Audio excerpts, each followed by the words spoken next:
sucks. It's definitely coming from the bottom end. Okay, so I figured out what was going on with this engine, why it started knocking after we installed it.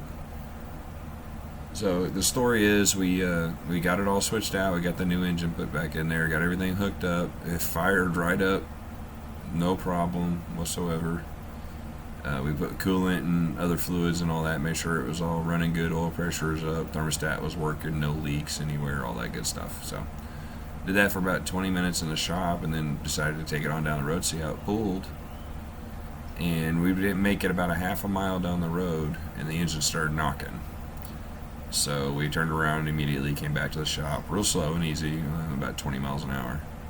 And sure enough, we pulled it here, lifted up, and it was knocking from the bottom side of the engine. Well, crap, we don't know what happened. It was running fine in the shop when we first started it. So made a phone call to the manufacturer and to talk to them, see what they thought was going on. And the guy asked me, I explained to him how it ran in the shop, went down the road, then it started knocking. He goes, okay, well, why'd you replace the original engine? And I was like, well, because it blew up. And he goes, well, exactly what do you mean? I was like, well, the oil pump quit pumping, and the number 3 piston kind of exploded. It broke apart into many pieces. They were everywhere in it. And he goes, okay, did you reuse the original intake? And I was like, well, yeah, there was nothing wrong with it. And he goes, okay, have you pulled the spark plugs out of it? And I was like, well, yeah, I pulled all the spark plugs just to check them after we pulled it back in the shop to see what was going on, because it started running rough when it got back also. And whenever I pulled the new spark plugs out, the number 6 cylinder spark plug was smashed. And he goes, okay, well, that's what happened. And I was like, what do you mean that's what happened? He goes, you reuse the old intake when those engines explode, because the intake is off to the side of the engine and it's kind of sitting level basically. Whenever one of the piston blows like that, the possibility of it shooting pieces of metal up into it and them staying in there is a lot higher on a Jeep than a regular above the engine intake, like on a V8 or something like that. So whenever the piston apparently what happened when the piston exploded, it threw pieces of metal up into the intake.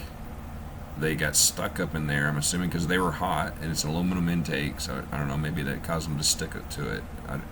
Anyway, there was metal up in there. And we didn't take the time to check it, inspect it, and make sure. Never thought of it. And that's why it ran fine in the shop, sitting there at idle. No problems whatsoever. It didn't suck anything up into the engine because there wasn't much of a vacuum on the intake.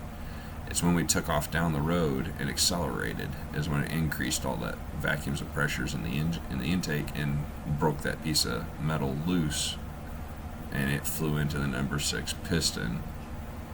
And the piston, I am assuming, smashed up against the head or the valves or whatever in there and ruined the bearing in the rod.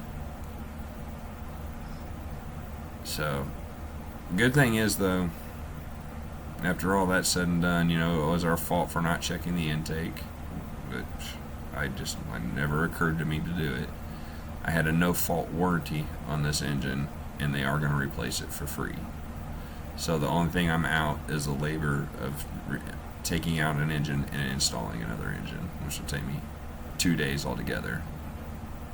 It took me 7 hours to take it out. In this video that you're going to see, it's me removing the remanufactured engine. It took me about 7 hours to do it, and hopefully I can get the new one in less than a day too. So that's what happened. Wherever you change out a Jeep engine and it's been blown up, check your intake, get a camera or something to see up in there, and make sure that it's cleaned out and there's no loose pieces of metal stuck up in your intake when you put it on the new engine. And you won't have any problems when you're driving your Jeep. Alright, I hope you enjoy the video. Thanks for watching.